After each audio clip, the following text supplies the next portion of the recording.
Assalamualaikum warahmatullahi wabarakatuh. Kembali lagi di podcast KPI, podcastnya generasi masa kini.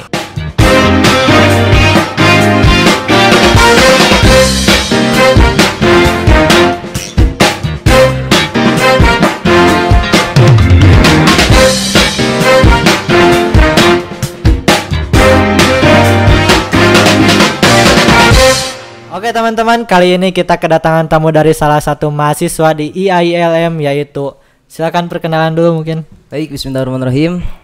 Perkenalkan, nama saya Bagus Juliawan. Saya dari program studi Komunikasi Penyiaran Islam semester 1. Saya masih maba ini. Oh iya. Kalau boleh tahu dari mana asalnya nih? Baik, kalau asalnya saya jauh dari Pulau Sumatera. Bagian Sumatera Selatan, Palembang. Oh, Palembang. Oh iya. Oh, jauh ya. Ngomong-ngomong, kamu tahu Suryalaya atau kamu tahu adanya IAILM ini dari mana, Gus? Baik.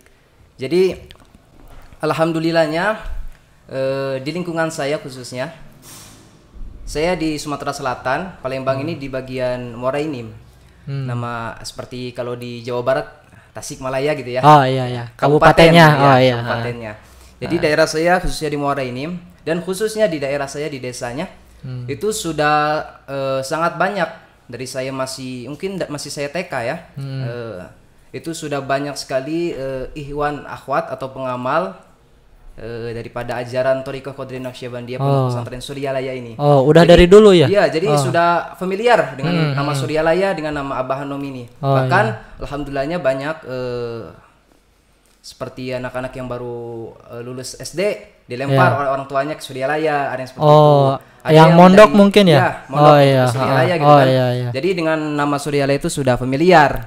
Jadi saya jadi ya sejak kecil pun sudah tahu oleh orang tua juga sering dibawa untuk acara manakib. Jadi ya sudah tahulah Suryalaya intinya gitu kan.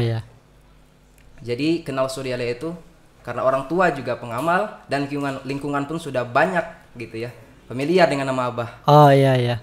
Nah gini, jadi gitu teman-teman. Mungkin dari kalian ada yang ingin mondok habis keluar SD atau keluar SMP, mungkin bisa ke Suryalaya seperti saudara Agus ini. Nah, kalau tidak salah tadi jurusannya ngambil komunikasi penyiaran Islam ya. Apa sih yang membuat kamu atau membuat Anda ingin masuk KPI ini? Baik. Motivasi Anda? Motivasi. Jadi gini setiap bulan itu sering ada yang namanya manakib. Alhamdulillahnya dari LDTKN Sumatera Selatan itu sering setiap bulan alhamdulillahnya dapat jadwal wakil talqin. Salah satu wakil talqin yang sering ke Sumatera Selatan itu Kiai Haji Asep Samsuri Jalhudaya, yang beliau juga sebagai pimpinan Pondok Pesantren Darul Falah Cianjur. Nah, beliau ini sering memberitahu gitu ya, atau memberi amanat kepada para ikhwan. Coba ketika nanti, karena sedikitnya wakil talqin sekarang ini ya. Iya. Jadi sangat dibutuhkan para kader-kader, para mubalik gitu ya. Benar. Untuk ketika nanti hikmat ilmiah, manakib itu kan ketika tidak ada wakil talqin, kader-kader inilah para mubalik-mubalik yang untuk mengisi acara ini dalam hikmat ilmiah ini. Nah, karena di Sumatera Selatan itu emang mungkin bisa dibilang sedikit bahkan. Jadi maksud Kiai Asep itu ketika nanti tidak ada wakil talqin, nah mulai sekarang ini dicetaklah generasi-generasi kader-kader untuk bisa ya ini tadi mendakwakan TKN khususnya. Jadi mungkin simpulnya saudara Agus ingin masuk jurusan komunikasi itu untuk mendakwahkan atau untuk menjelaskan kepada khalayak umum apa itu TKN, benar? Jadi kan ya pas lah menurut saya kan saya masuk ke IAILM Suryalaya karena itu pun juga salah satu amanat atau maklumat pengurus Abah kan. Iya, benar. Abah sangat berbahagia. Iya, benar gitu sekali kan, untuk mengirim putra-putrinya untuk melanjutkan pendidikan khususnya di Suryalaya, khususnya di IAILM Suryalaya ini.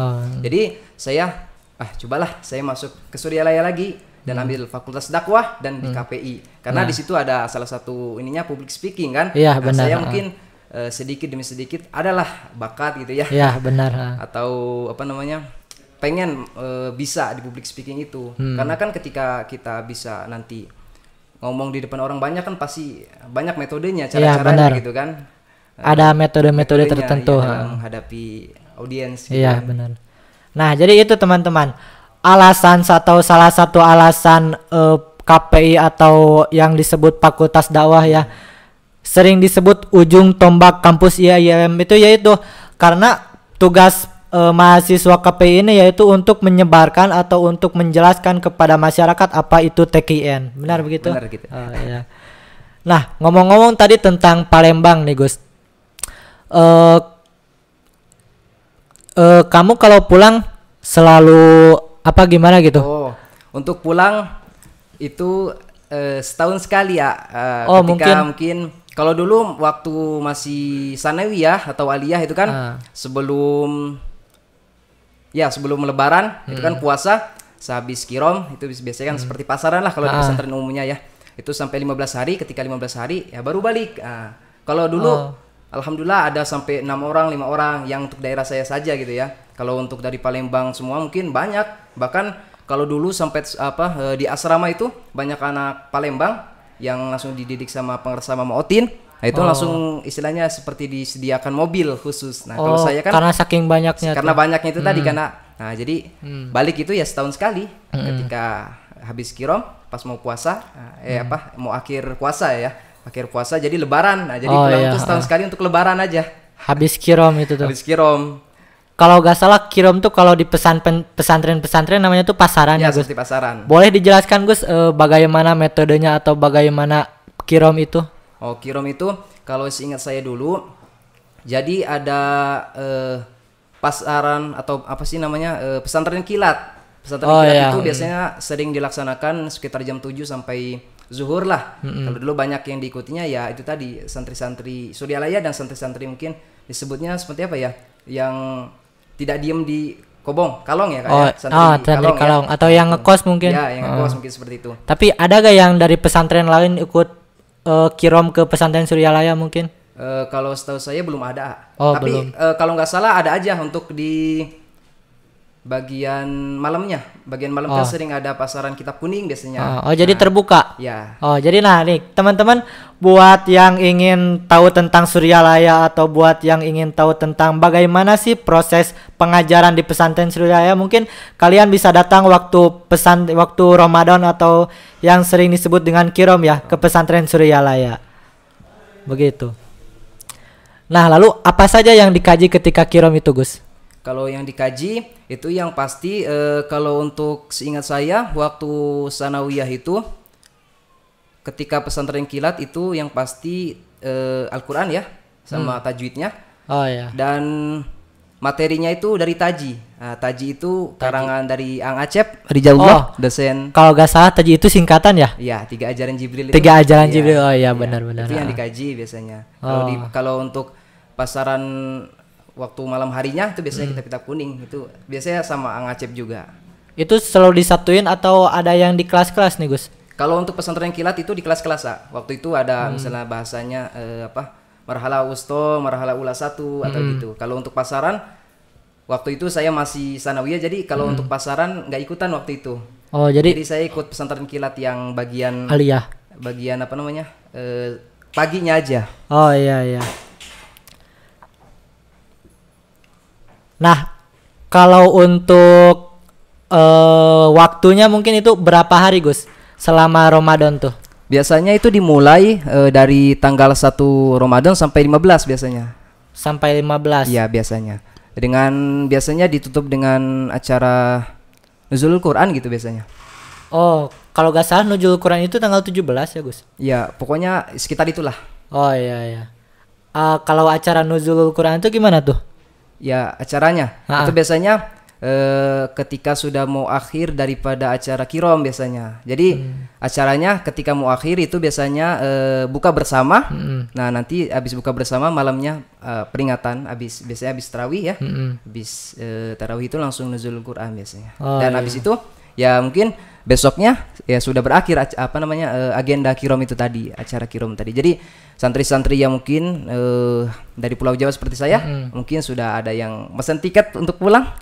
Jadi mau habis beres kirom tuh. Iya. Oh iya. Nah, Gus, kalau untuk jadwal kembali ke pondoknya tuh kapan tuh?